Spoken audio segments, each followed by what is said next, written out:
Shivajinagar police ठाण्यामध्ये NSY आणि काँग्रेसच्या कार्यकर्त्यांवरती 50 ते 60 जणांवरती गुन्हे दाखल करण्यात आलेले आहेत. ज्यांच्यावरती गुन्हे दाखल आहेत असे कार्यकर्ते आपल्यासोबत आहेत. नक्की घडलं काय? तुमच्यावरती जी कलमं लावलेली आहेत, मारहाण झाली असं त्यांचं म्हणणं आहे.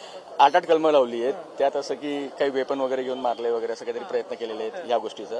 तुम्ही तिथं होता, तुम्ही तिथं कव्हर केलेलं, तुम्ही सर्व बघितलेले आहेत. कोणत्याही व्हिडिओ फुटेजमध्ये पोलिसांकडचे असतील, ABVPच्या कार्यकर्त्यांकडे असतील, भाजपच्या कार्यकर्त्यांकडे असतील, कुठंच आमच्यासारखे कार्यकर्ते ज्यांच्यावर गुन्हे दाखल झालेले आहेत, एक तर आमचा सागर जाधव हा तिथं उपस्थितही नव्हता तरी त्याच्यावर गुन्हा दाखल केलेला आहे. म्हणजे आणि पोलिसांनी कसा करून घेतला मला तेही अजून त्याचं कोडं हे सुटलेलं नाहीये. महत्वाचा विषय असा होता की छात्रों की गुंज हा जो कार्यक्रम आहे खूप लोकप्रिय होतोय पुण्यात, महाराष्ट्रात. मुलींना तिथे यायचं आहे, त्यामुळे ह्याला डिस्टर्बन्स कसं करता यायचं मागच्या आठवड्याभरापासून यांचं काम चालू होतं. ते होत नाही म्हणून त्यांनी कालचे प्रकरण घडवलेलं. आणि हे पहिल्यांदा नाही, ह्याच्या आधी सुद्धा आमच्यावर खोटे गुन्हे दाखल करण्यात आलेले आहेत.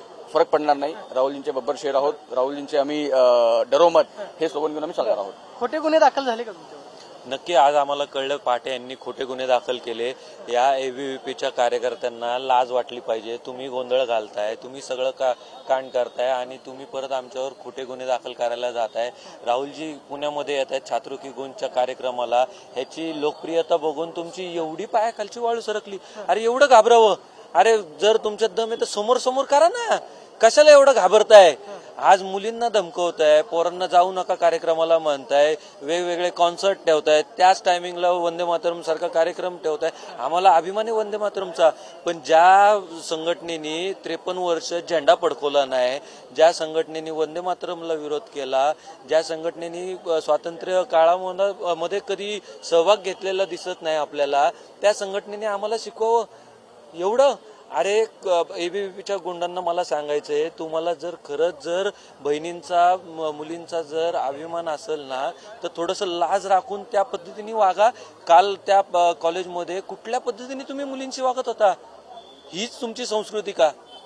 हेच तुमचा पुणेरी बाणा का? खोटे गुन्हे दाखल करणे पोलीस बळाचा वापर करून? पोलीस बळाचा पूर्ण वापर करण्यात आला, पूर्ण सेट प्लॅन.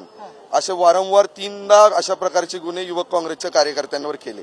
आमचा मूळ प्रश्न आहे, ABVPचे कार्यकर्ते त्या कॅम्पसमध्ये आधीच होते गोंधळ घालत, जेव्हा युवक काँग्रेस किंवा NSY पोहोचली नव्हती. ते ठरवून करण्यात आलं. ABVPच्या मुलांवर का गुन्हा नाही? कुलगुरूंनी का विचारलं नाही ABVPची मुलं का तिथे होती, कार्यकर्ते का होते?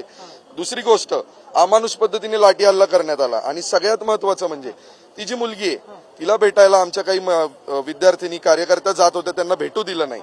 हे सगळं षडयंत्र आहे आणि हा सगळा प्लॅन आहे. आणि BJPच्या पोटात दुखतंय की विद्यार्थिनींचा उत्स्फूर्त सहभाग आहे. आज 5ला ती गर्दी दिसणार आहे AISMSच्या ग्राउंडवर. राहुलजी येत आहेत, त्यामुळे त्यांच्या गुन्हा दाखल करण्यात आलाय.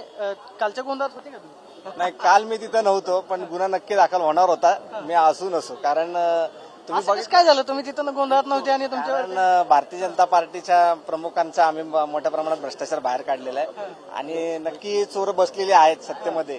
मला वाटतं त्यांचा राजा सुद्धा आता त्याला झोप उडालेली, कारण राहुल गांधींना वाढता जो प्रतिसाद आहे तरुणांचा, तो एकंदरीत बघता ते सत्ता जे वोट चोरी करून बसलेले त्यांच्या पायाखालची जमीन वाळू सरकलेली आहे. आणि मला असं वाटतं येत्या आगामी काळात ह्या कार्यक्रमाला वाढता तरुणांचा उत्स्फूर्त प्रतिसाद बघून नरेंद्र मोदी असतील पंतप्रधान, त्याच्यानंतर गृहमंत्री अमित शहा असतील, हे घाबरलेले आहेत. मग यांना कुठंतरी आता सत्ता जाणारे अशी स्वप्न पडायला लागल्यामुळे आता चुकीचा प्रकार काहीतरी चालू झालेला आहे. आणि विद्यार्थ्यांच्या कधी त्यांना नाही की मुलींना मारहाण करण्यात आली.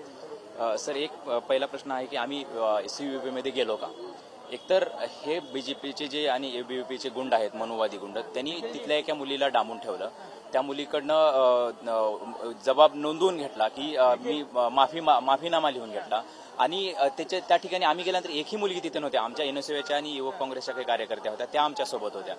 तिथं काही ABVPचे मुलं आले आणि आमच्यावरच गुन्हे दाखल करण्यात आले तुमच्यावरती. काल काय नक्की गोंधळ काय सुरुवातीपासून तिथं होता. काय झालं? नक्की ऍक्च्युली आम्ही CVP मध्ये जे संपूर्ण गैरप्रकार चालू आहे याच्या विरोधात आमची NSY असो, काँग्रेस असो, युवक काँग्रेस असो, आम्ही गेल्या अनेक दिवसापासून संघर्ष करतोय. आम्ही गेल्या अनेक दिवसापासून त्यांना सांगतोय डेव्हलपमेंट फीस तुम्ही चुकीची वाढवलेली आहे, तुम्ही मुलांवर अन्याय करताय. आणि त्याच हिशोबाने तिथल्या मुलांना दिसत होतं की दबाव टाकला. तिथल्या मुलांना दिसत होतं की आपल्या विरोधात कोण लढतंय, आपल्या विरोधात NSY लढते. तर 2 दिवसापूर्वी तिथं जेव्हा ABVP काही पत्रकार गेले, त्या पत्रकारांनी विचारलं की बाबा तुमचं काय म्हणणं आहे, राहुलजी गांधी आले तर तुम्ही त्यांना काय म्हणणार? तर ते मुलं असं म्हणाले की अनाथ जी मुलं आहेत, ऑर्फन मुलं, ती ऑर्फन मुलगी होती, आम्हाला स्कॉलरशिप भेटत नाहीये, आम्ही राहुलजींना म्हणेल आमची थकवलेली स्कॉलरशिप वापस द्या. तर त्यांनी असं सांगितलं की ठीक आहे चांगली गोष्ट आहे, तेव्हा ती फार व्हायरल ज्या मुलीचा व्हिडिओ बनवण्यात आला ते असं म्हणते की माझ्यावरती दबाव टाकण्यात आला, मग त्याच्यावरती दबाव कोणी टाकला मग? एबीपी माझा दबाव टाकलाय काय मला असं म्हणायचंय, कारण व्हिडिओ ते ज्या न्यूज चॅनलला दबाव टाकलाय काय का कसा दबाव कोणी टाकणार आहे? दबाव टाकणं कोणतंही शक्य नाहीये. त्या मुलीवर नंतर यांनी काल दबाव टाकला दिवसभरात. नंतर त्या तिथल्या जे विद्यार्थी आहेत त्यांना कोंडून ठेवण्यात आलं.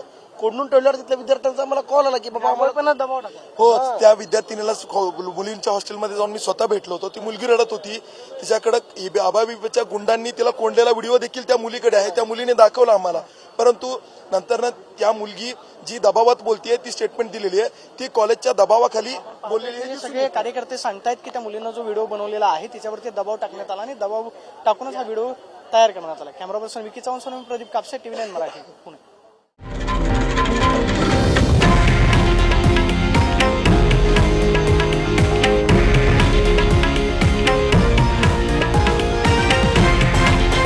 हे आहे देशातील नंबर 1 न्यूज नेटवर्क आणि आपण पाहत आहात TV9 मराठी, एकमेव.